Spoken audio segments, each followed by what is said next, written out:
O eletro, ele nada mais é do que o registro, né, dessas variações do potencial elétrico que ocorre no músculo cardíaco. Então, a gente sabe que esse potencial, ele se dá através de um equilíbrio de forças de íons como o potássio, o sódio e o cálcio. Então, a gente sabe que de forma de um equilíbrio dinâmico, nós temos um equilíbrio de forças, onde a gente há uma maior concentração de potássio no interior da célula e a gente tem maior quantidade de sódio e cálcio no exterior da célula. Então, é essa diferença de potencial que faz com que a célula ela permaneça em equilíbrio.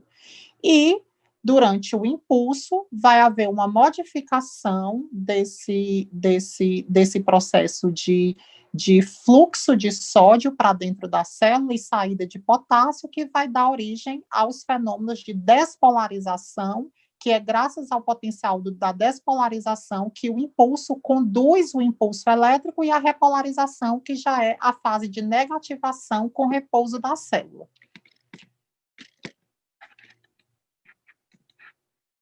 Então, aqui, vocês estão vendo que nós temos aqui o potencial de ação em repouso, nós temos o meio externo e temos o meio interno.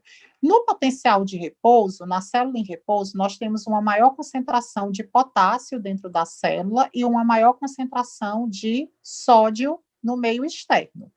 Quando ocorre o potencial de ação, ou seja, nós temos a primeira fase do potencial de ação, que é a despolarização. Nessa fase da despolarização, que é a primeira fase, a gente vê a ativação dos canais de sódio, e essa ativação faz com que entre sódio para dentro da célula e há uma entre quantidade de sódio para dentro da célula, fazendo com que a célula ela fique mais positiva, fazendo com que haja a transmissão do impulso elétrico.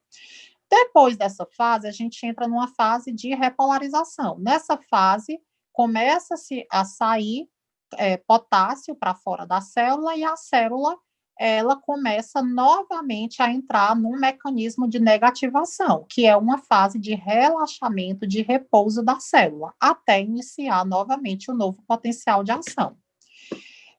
Então, é essa inversão de cargas elétricas que faz com que haja a propagação do impulso elétrico, e esse impulso ele se propaga de uma forma que é filtrado pelos eletrodos do eletro, fazendo o registro da atividade elétrica.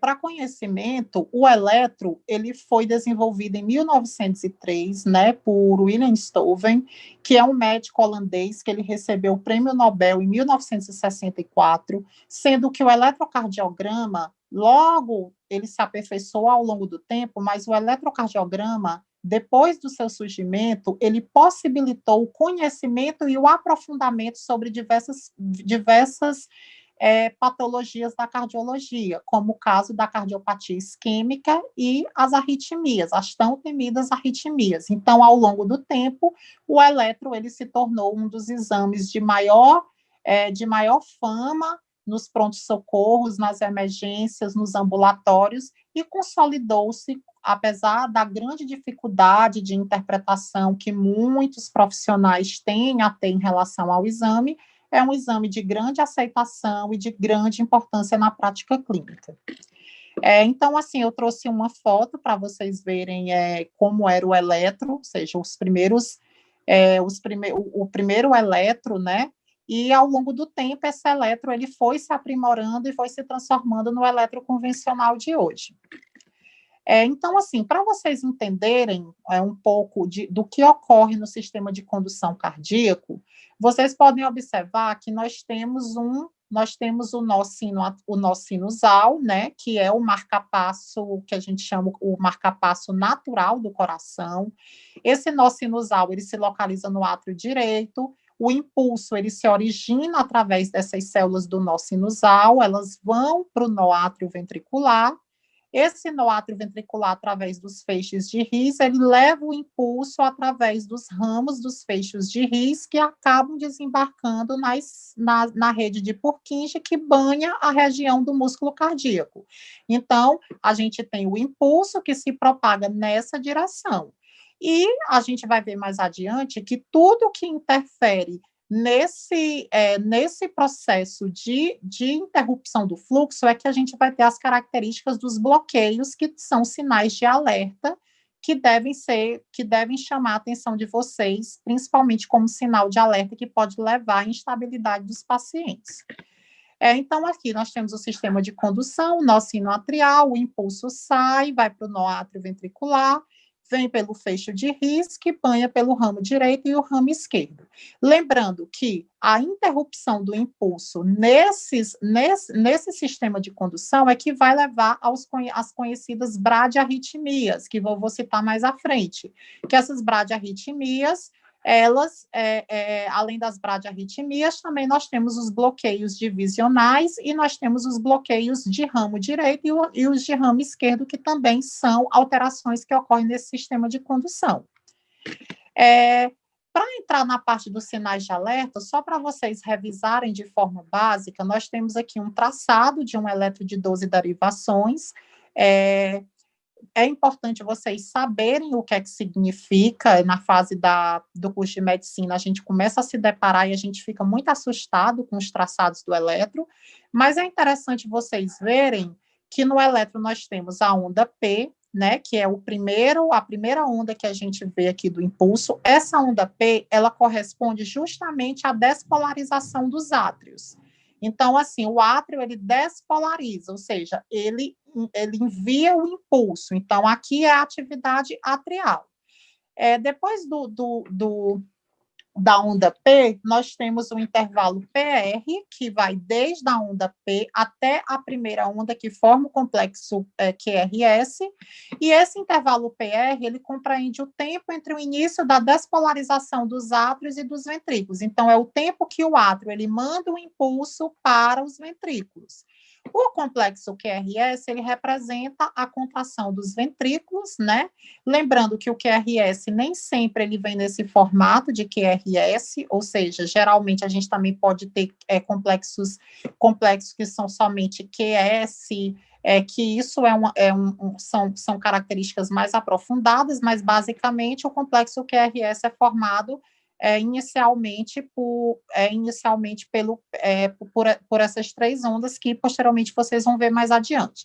Nós temos o segmento ST, o tom temite segmento ST, que é onde o olho de vocês tem que bater durante as emergências, principalmente relacionadas à dor torácica, que a gente vai ver adiante, que é o supra e o infra desnivelamento do segmento ST. E nós temos a onda T, né, que a onda T, ela consiste na repolarização dos ventrículos, que ficam aptos para iniciar um novo processo de contração. Então, iniciando um novo processo de contração de impulso.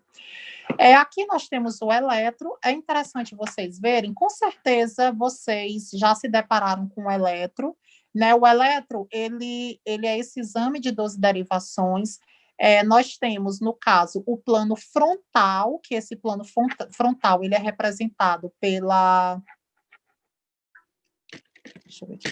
O plano frontal, que ele é formado pelas derivações que cortam o coração de forma vertical, onde nós temos as derivações periféricas, que são D1, D2 e D3, que são as bipolares, e nós temos a VR, a VL e a VF, que são as unipolares.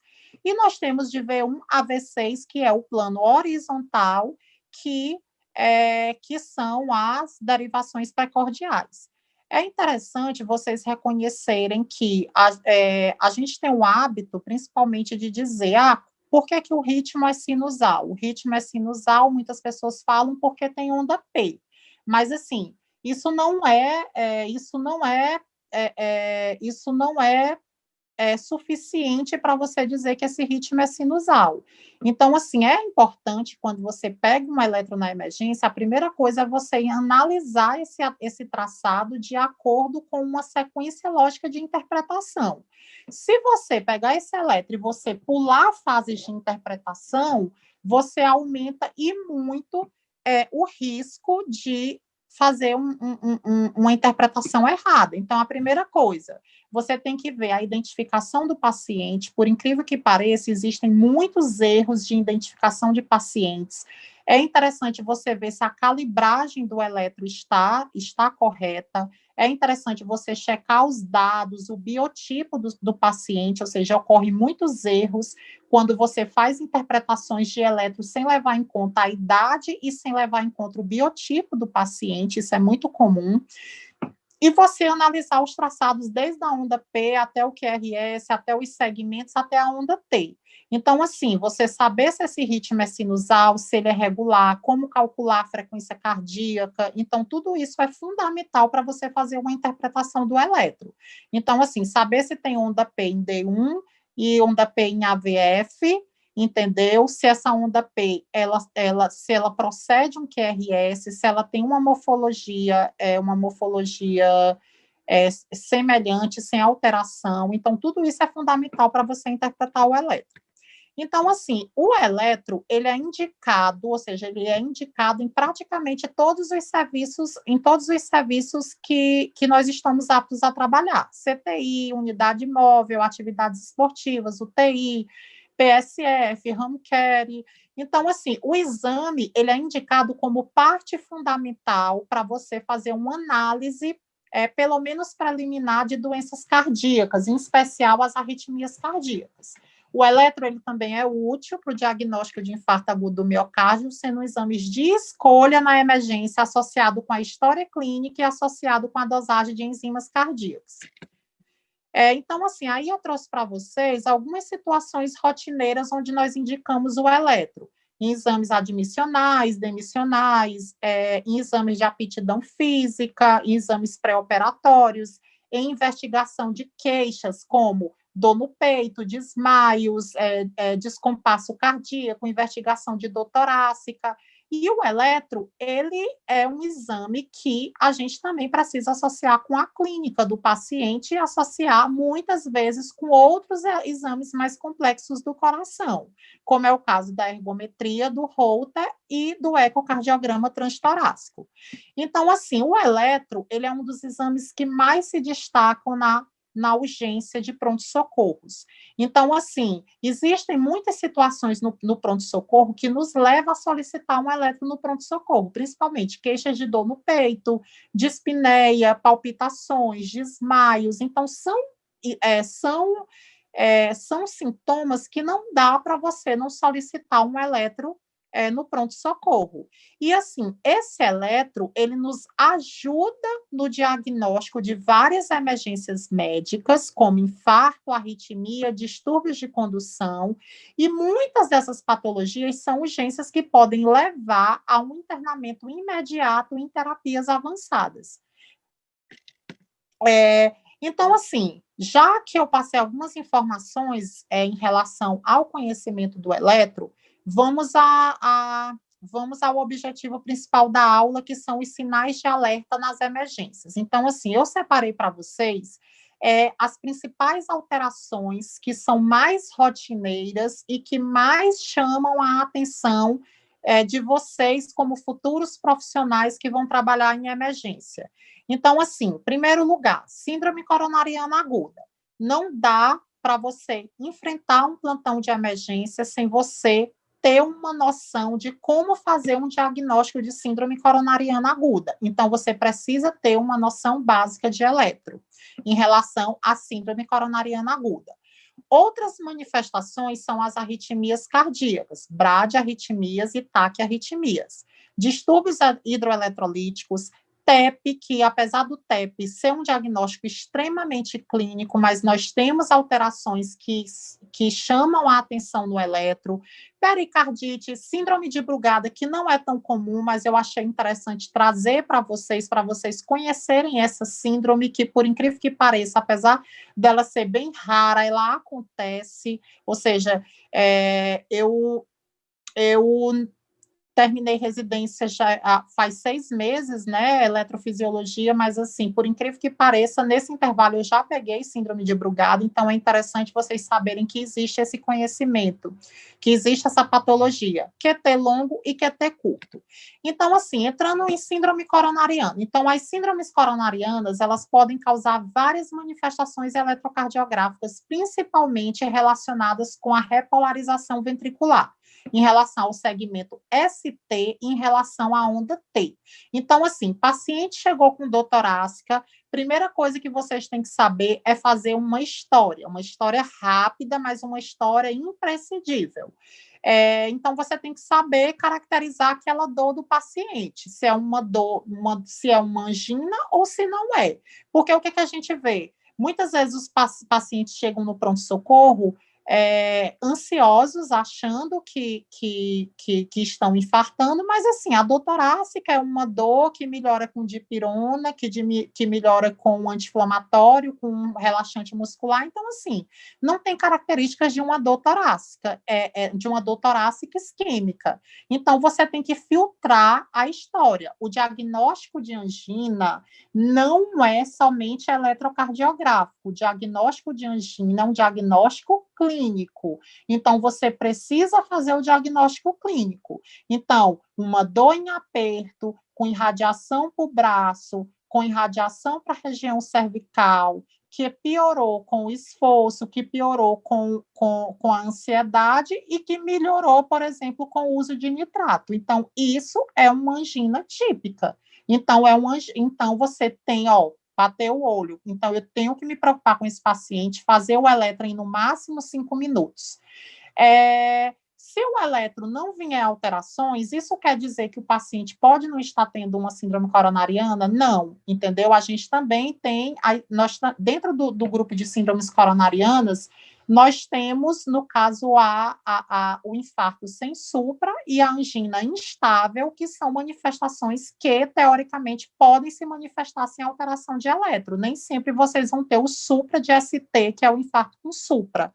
Então, assim, se o paciente ele não tem alterações elétricas, eletrocardiográficas, mas a dor te convence, você tem que solicitar enzimas cardíacas. Então, assim, as enzimas cardíacas, elas podem te auxiliar no diagnóstico. Lembrando que as enzimas cardíacas, elas não são específicas para a síndrome coronariana. Existem diversas patologias que podem alterar também marcadores cardíacos. Então, assim, não dá para você achar que qualquer troponina que subiu é infarto. Você tem que relacionar exame com clínica, fora que a troponina, ou seja, as enzimas cardíacas, elas devem ter uma curva de ascendência ou descendência de pelo menos 30% para caracterizar uma curva positiva para isquemia. Então, o que é que a gente vê muito na prática?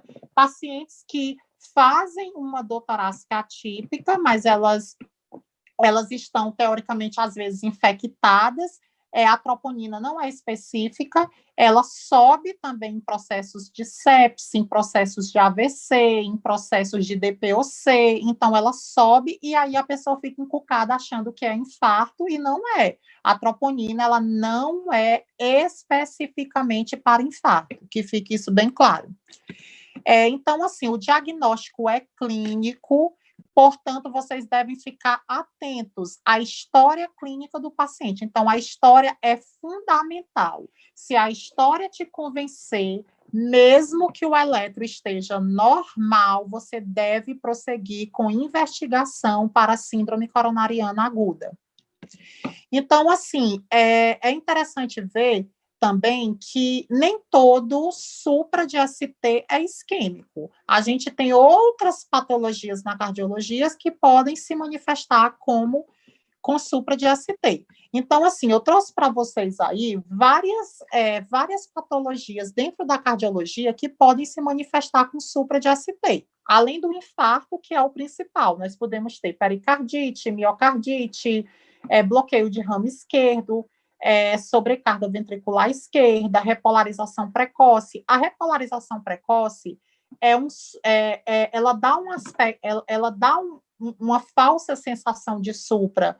A gente que trabalha muito em emergência, a gente recebe muitos pacientes, principalmente pacientes jovens, que chegam com essa repolarização precoce, e esses pacientes, muitas vezes, eles são confundidos como detentores de supra de ST isquêmico. Então, isso é muito comum nas emergências, a gente receber esse tipo de paciente, porque a manifestação de repolarização precoce ela é muito, muito parecida e ela confunde muito mesmo na emergência, mas é somente uma repolarização precoce, que é um achado benigno, muito comum de jovens. Aí nós temos as alterações de ST que estão relacionadas a distúrbios hidroeletrolíticos, como hipercalemia, como hipercalcemia, nós temos o TEP, temos o aneurisma de ventrículo esquerdo, então tudo isso pode ser causa de supradesnivelamento do segmento ST. Então, assim, quais são os critérios eletrocardiográficos para um infarto agudo do miocárdio com supradesnivelamento do ST? Então, é a elevação do segmento ST, ou seja, a partir do ponto J, uma elevação de 1 milímetro em pelo menos 2 derivações, com exceções de V2 e V3. Então, isso é muito importante. Supra isolado de uma derivação, ela não tem valor. Então, assim, tem que haver uma elevação do segmento acima de 1 milímetro em pelo menos 2 derivações contíguas, que tenha lógica, entendeu? Que eu vou explicar mais lá na frente para vocês. Em relação a V2 e V3, o critério depende do gênero e da idade. Se for mulher, não vai ser 1 milímetro, vai ser 1,5 milímetros. Se for homem acima de 40 anos, mais de 2 milímetros, e se tiver menos de 40 anos, é mais ou menos 2,5 milímetros. Então, é muito interessante isso. A gente pega muito pacientes na emergência que chegam com supra de uma derivação, mas, assim, não tem valor.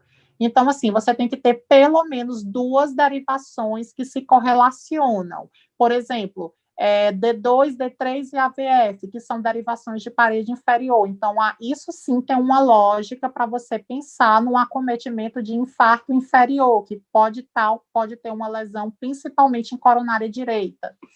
Então, tem que prestar atenção nisso. Então, por exemplo, aqui eu trouxe um eletro para vocês, que é um paciente de 30 anos, que ele veio para uma consulta rotineira de ambulatório. Se você pegar V2 e V3, você vê que ele não preenche critérios para subisquêmico, mas assim, vocês estão vendo que aparentemente é um eletro que passaria despercebido e muita gente acharia que era supra. Então, assim, não preenche critérios para isquemia. E aí, se vocês pararem para ver, nós temos aqui o corte do eletro mais profundo, e vocês estão vendo que, teoricamente, nós só temos aí 2 milímetros na derivação de V2. Então, assim, teoricamente, não fecha critérios, porque eu acabei de dizer que o V2 e o V3 é uma definição diferente.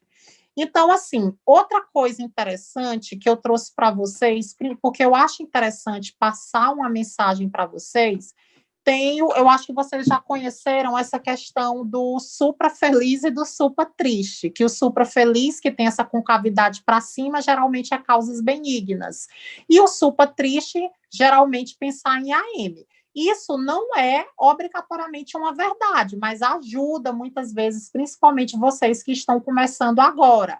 Lembrando que você não pode se basear somente nisso. Existem, por exemplo, infartos que não vêm esse aspecto de concavidade para cima, vem concavidade para baixo, que não vem esse aspecto de concavidade para baixo, vem esse aspecto de concavidade para cima, e nem por isso vai deixar de ser infarto. Então, isso só é mais um macetezinho para vocês associarem na hora que vocês estiverem interpretando um eletro, mas assim, não é uma verdade dita. Confie na história. E aí, como é medir o supra de ST? Então, assim, nós temos aí as 3 fases evolutivas para você medir um supra de ST. Então, inicialmente, você tem que ver onde está a onda P e você tem que ver o final do segmento PR. Então, aí está apontado, aqui está apontado o final do segmento PR. Então, depois que você vê esse traçado do final do segmento PR, você decifra onde está o ponto J. Então, aqui está o ponto J. Então, o que é que você faz? Você já tem aqui, você passa um traçado no final do segmento PR, vocês estão vendo aqui, e vocês aqui veem o ponto J, que já é aqui o fim do complexo QRS. Então, vocês passam outro traçado aqui, e aí vocês contam 2, 3, 4, 5, 6 milímetros. Então, esse paciente, ele tem um supra de ST de 6 milímetros. Aí você pensa, história de dor torácica atípica ou típica, com sudorese. Então, é um paciente que preenche critérios. Então, é assim que vocês vão medir o segmento ST. Lembrando que, a nível de conhecimento, é importante que vocês associem a localização do supra com a parede que provavelmente a isquemia está acontecendo. Então, assim, se você pega um eletro, que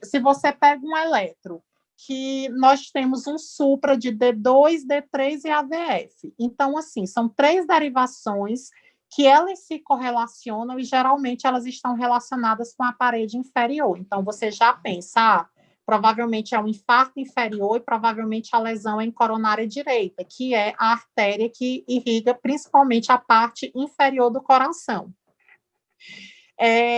Se eu tenho, por exemplo, V1, V2 e V3, é um infarto anteroseptal, V1 a V4, o anterior. Então, é interessante vocês associarem o supra com a localização do infarto. Lembrando que é interessante vocês saberem que existem algumas particularidades. Por exemplo, o infarto inferior. Sempre que você tiver um infarto inferior, é interessante você pesquisar se esse infarto inferior tem um acometimento dorsal ou se ele também tem um acometimento de ventrículo direito. Ou seja, sempre que você tiver um infarto inferior, você tem que solicitar V7, V8 e V9. Você tem que solicitar V3R e V4R, que são derivações que vocês usam os mesmos eletrodos do eletro, mas em posições compatíveis para vocês investigarem infarto de ventrículo direito e infarto dorsal. Hoje em dia, essa nomenclatura de infarto dorsal, ela está caindo em desuso, mas, assim, ela ainda é bastante conhecida nas emergências.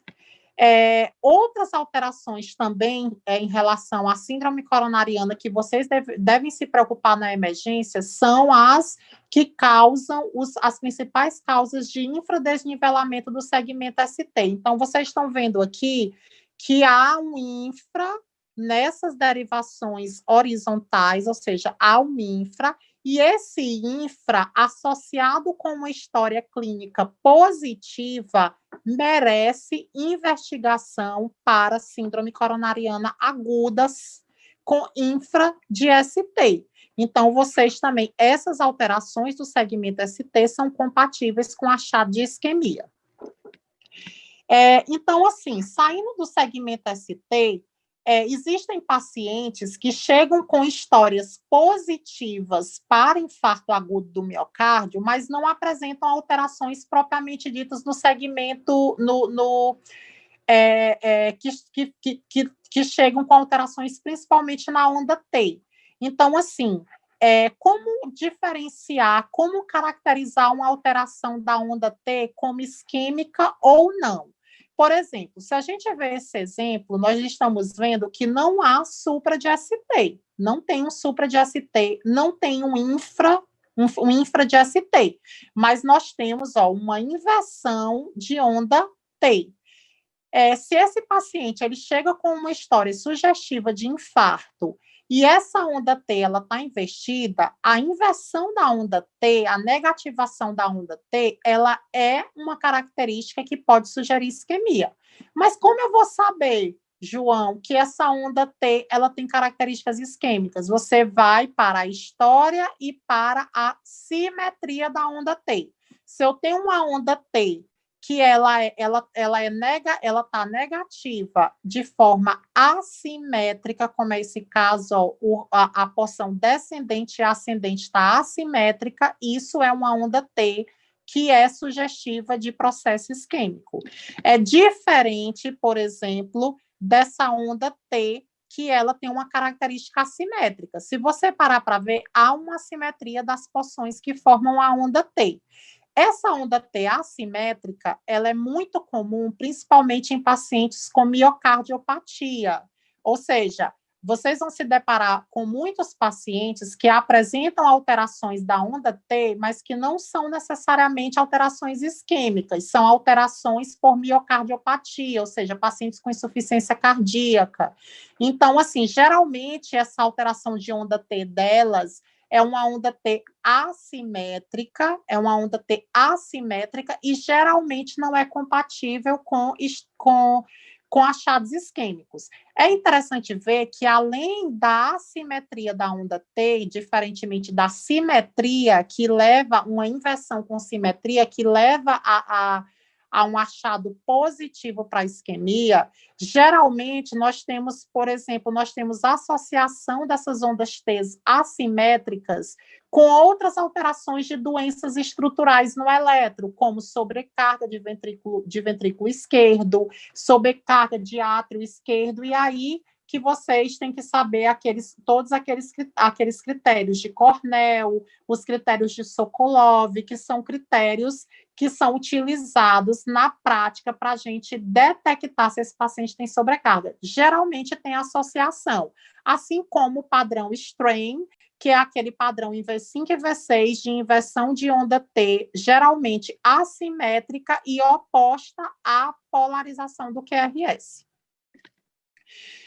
Entrando em outra patologia, que é a pericardite, então, assim, a pericardite é um diagnóstico diferencial de dor torácica para infarto. Então, assim, na emergência, paciente chegou com dor torácica, você tem que pensar em infarto. Infarto é a principal coisa. Essa história bate com infarto? Bate. Então, vamos pedir eletro, vamos verificar se tem alteração do segmento ST, se tem inversão de onda T, e lembrar que nem todo supra é isquêmico. Então, assim, a pericardite é um diagnóstico diferencial para a dor torácica, lembrando que, diferentemente do infarto agudo do miocárdio, a pericardite é o que a gente diz, ele não respeita parede, ou seja, ele não respeita derivações com sentidos de localização. O infarto, geralmente, ele causa uma alteração segmentar. Então, assim, não faz sentido eu ter um supra com derivações inferiores com um supra com derivações anteriores. Então, assim, não tem sentido de lógica de localização. Não tem sentido de lógica. Então, assim, na pericardite, isso muda.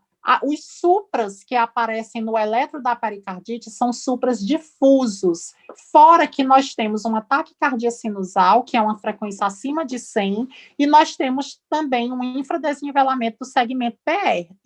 Fora que a história clínica da pericardite, a história clínica da pericardite, ela é um pouco diferente da história clínica do infarto agudo do miocárdio. Geralmente é uma dor torácica, com características pleuríticas, que piora com decúbito dorsal, que melhora ao sentar. Geralmente o paciente tem uma história de uma infecção prévia, uma gripe prévia ou uma manifestação infecciosa prévia, então é uma história totalmente diferente. Esse eletro aqui que eu trouxe para vocês, vocês estão vendo que o paciente ele tem supra, ele tem supra em D1, tem supra em D2, tem supra em AVL, tem supra em V2, supra supra em V2, supra em V5, supra em V6. Então, assim, você já bate o olho e você vê vários supras difusos. Então, você já associa com a história. Ah, esse paciente é um senhor de 60 anos que teve uma gripe, um resfriado há 2 semanas. Depois que ele teve essa manifestação infecciosa, ele começou a abrir uma dor que não é, que é uma dor contínua, que piora com a respiração. Então, assim, você começa a ver que tem características de pensar num processo inflamatório do miocárdio, do pericárdio e do miocárdio. E, assim, se vocês pararem para ver, esse supra, ele não respeita uma lógica. Por exemplo, a gente tem supra de D2, tem supra aqui de AVF, que são parede inferior. Você vai para V2 e V3, que você já vai para a parede anterior, também tem supra. Então, teoricamente, não respeita a parede, não respeita segmento. Então, você já pensa que não é uma causa isquêmica, mas uma causa mesmo inflamatória. Entrando agora na síndrome de Brugada, só para vocês conhecerem, o que é a síndrome de Brugada? A síndrome de Brugada é uma doença autossômica dominantes do gene SCN5A, que altera o funcionamento dos canais de sódio. Então, vocês lembram lá do mecanismo de repolarização e despolarização. Tudo aquilo está relacionado com os canais de cálcio, sódio e potássio. Então, assim, esses pacientes que têm síndrome de Brugada, eles têm uma alteração genética que leva a um distúrbio no funcionamento dos canais de sódio. Então, assim, esse distúrbio faz com que haja alterações no processo de repolarização no processo de repolarização desses pacientes. Então, esses pacientes, eles são pacientes que eles podem ter uma maior chance de desenvolverem síncopes e morte súbita. Lembrando que geralmente, essa síndrome de Brugada, ela vai se manifestar por uma elevação do ponto J nas derivações V1 e V2. Então, assim, olha, eu apontei para vocês, sempre que vocês pegarem o eletro na emergência, vocês baterem o olho em V1 e V2, vocês observarem esse aspecto que a gente chama de barbatana de tubarão, que é a barbatana do tubarão, tudo isso você tem que ficar com a pulga atrás da orelha.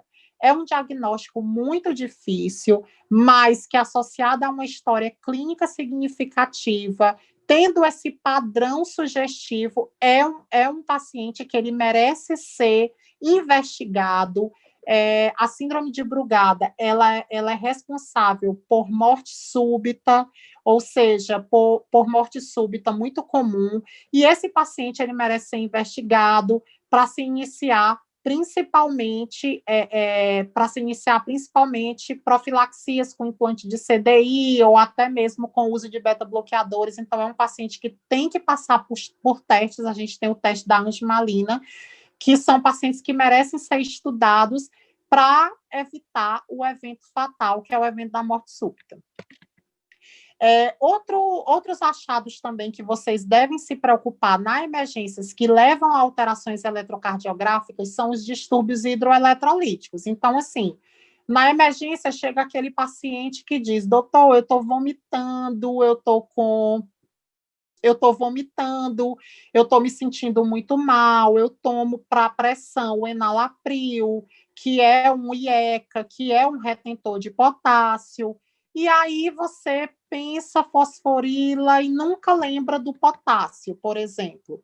Então, assim, a hipercalemia, que é uma manifestação que é caracterizada pelo excesso de potássio, ele pode levar a repercussões cardíacas.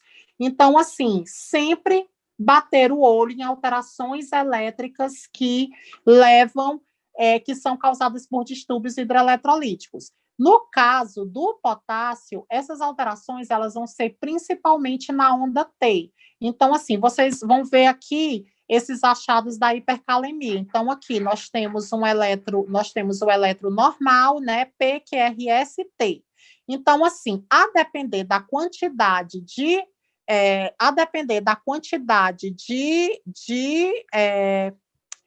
potássio, vocês vão vendo que vai começando a fazer alterações no potencial. Inicialmente, nós temos uma alteração na onda T. Essa onda T, ela fica com um aspecto em tenda, que é essa onda T apiculada.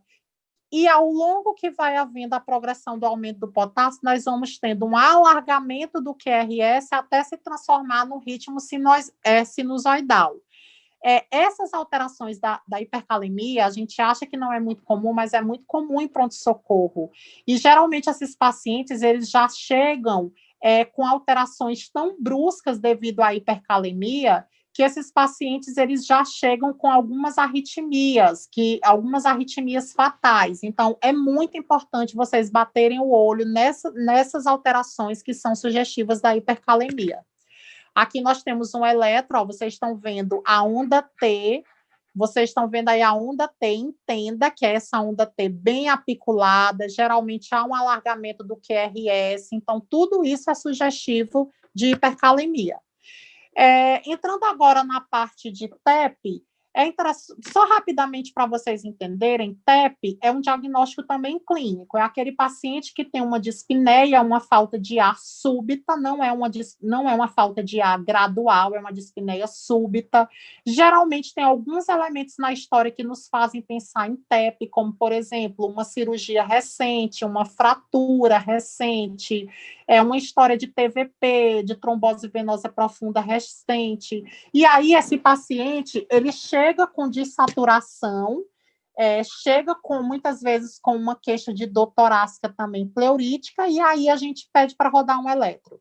Quando a gente pede para rodar um eletro, a gente se depara com esses achados que são tipos de um paciente com TEP, que é uma taquicardia sinusal, e tem aquele padrão que a gente fala que é o padrão S1Q3T3, que nós temos, nós temos em D1, nós temos a presença da onda S, nós temos um Q em D3 e nós temos uma T invertida em T3. Então, esse padrão S1Q3T3, associado com uma história compatível, é um achado também que vocês devem conhecer e saber que existe para facilitar o diagnóstico de vocês em uma emergência.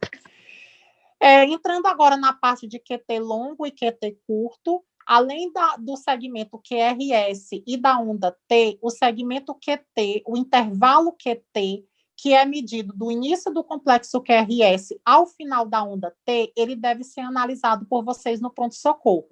É considerado normal o intervalo de 350 a 440. Lembrando que esse intervalo, ele muda de sexo masculino para sexo feminino.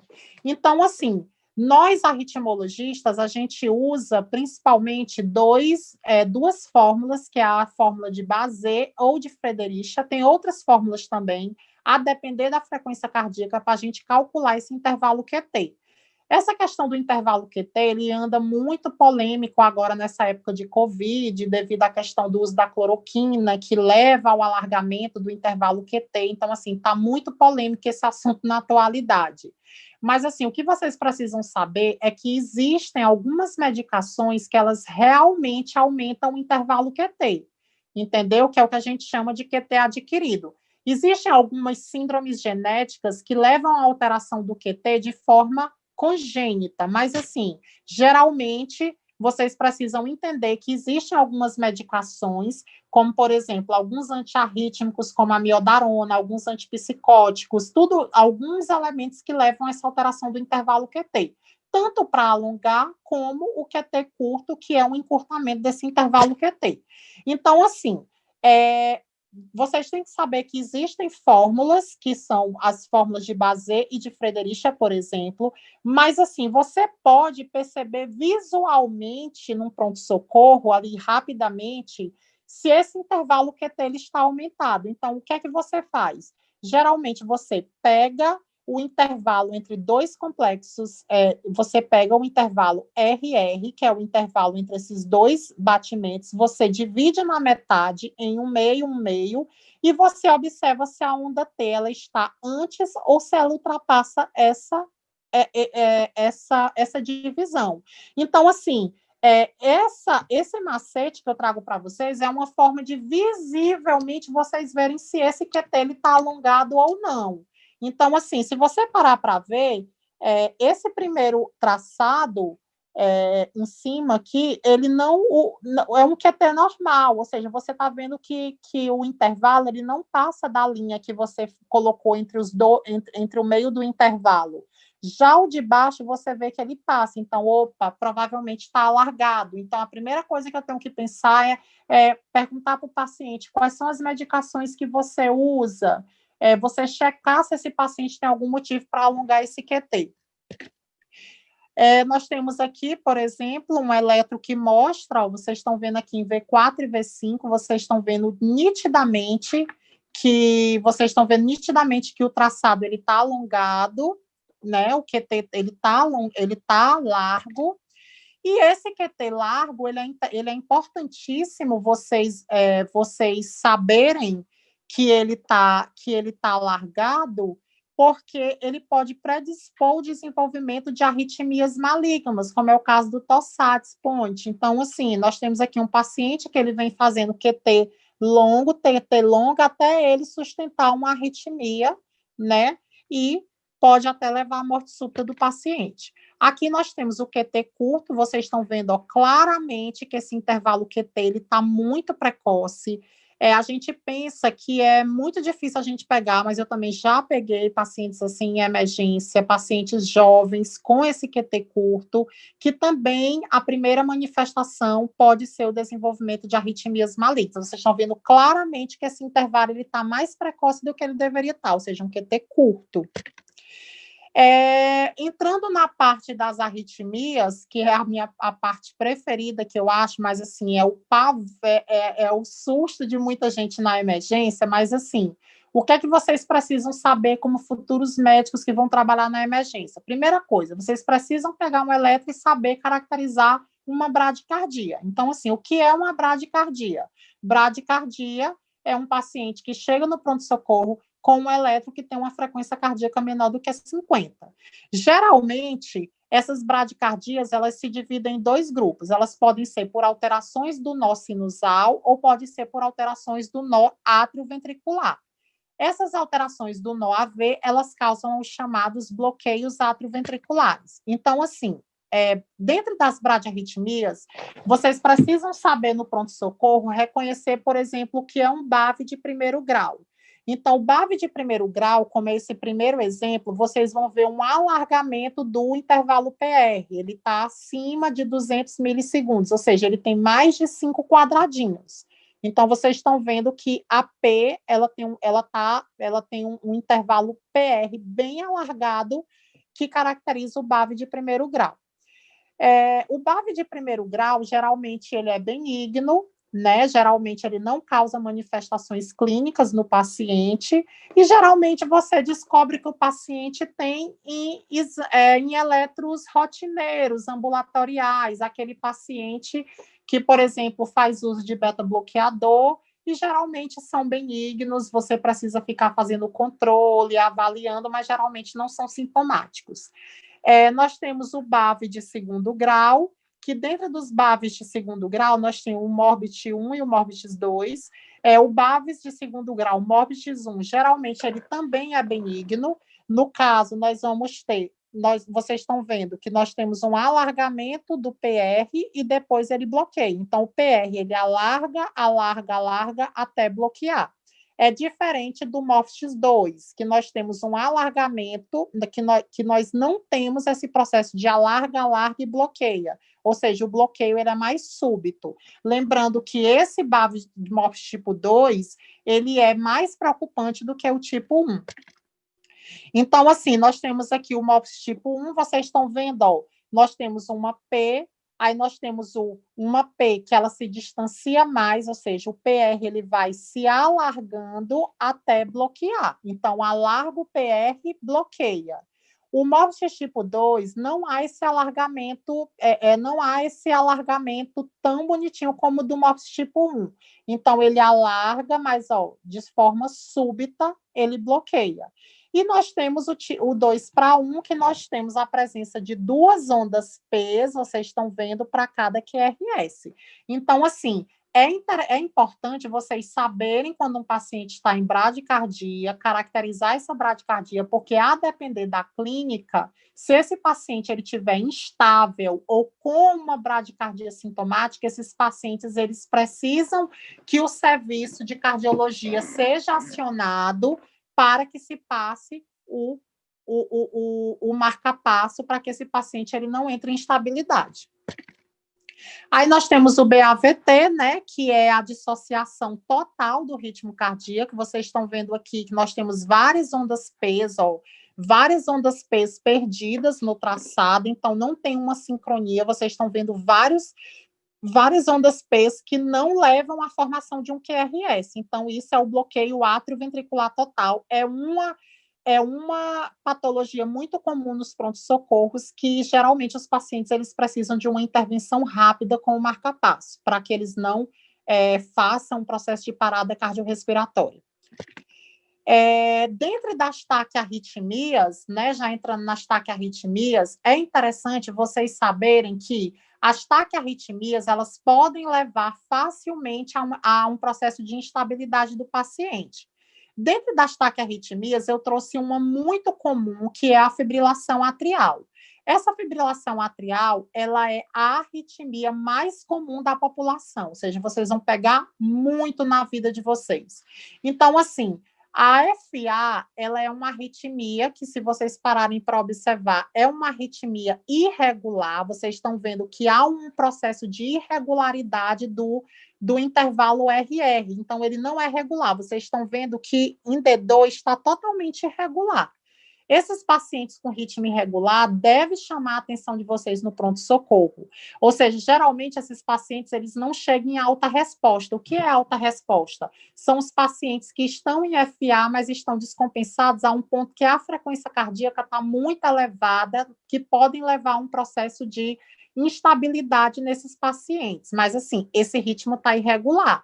Então, esse paciente ele pode ter um FA, isso tem que chamar atenção. Lembrar que a FA é uma arritmia que leva ao desenvolvimento de AVC, porque é um processo em que o átrio ele fica desincronizado, fazendo com que haja a formação de trombos que podem se propagar e levar a um AVC. Então, assim, você precisa reconhecer um ritmo irregular na emergência para que você conduza esse paciente da melhor forma, para que esse paciente ele seja estratificado, se avalie o risco de eventos para esse paciente, se ele merece ser anticoagulado ou definir uma estratégia de conduta para ele. Então, vocês precisam reconhecer essa irregularidade na emergência para conduzir esse paciente. Dentro das taquiarritmias, é interessante vocês também saberem que é interessante vocês diferenciarem uma taquiarritmia. Então, vocês estão vendo que essa frequência cardíaca ela está muito alta. Mas, assim, as taquiarritmias, elas podem ser de QRS estreito ou de QRS largo. Dentre as taquiarritmias de QRS estreito, nós temos vários tipos. Nós podemos ter a taquicardia atrial, nós podemos ter a trave, que é a taquicardia de reentrada AV, que é aquelas que estão associadas geralmente com via acessória, que é a síndrome de Wolff-Parkinson-White. Nós temos, por exemplo, a TRN, que é muito comum. Então, assim, essas arritmias com QRS estreito, elas devem chamar a atenção. Geralmente são arritmias que elas são resolvidas quando o paciente está estável com a adenosina, e que, dentre dessa gama de taquicardias de QRS estreito, nós podemos puxar o leque para várias arritmias, TRN, trave, TA.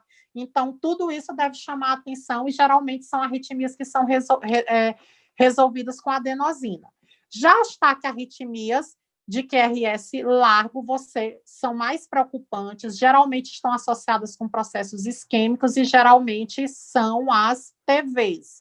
Lembrando que existem alguns algoritmos, como algoritmos de Brugada, o algoritmo de Verikey, que são algoritmos que é muito interessante vocês terem um conhecimento, um pouco do conhecimento desses algoritmos para ajudar vocês no pronto-socorro a diferenciarem o que é por exemplo, uma taxupra com aberrância de uma TV.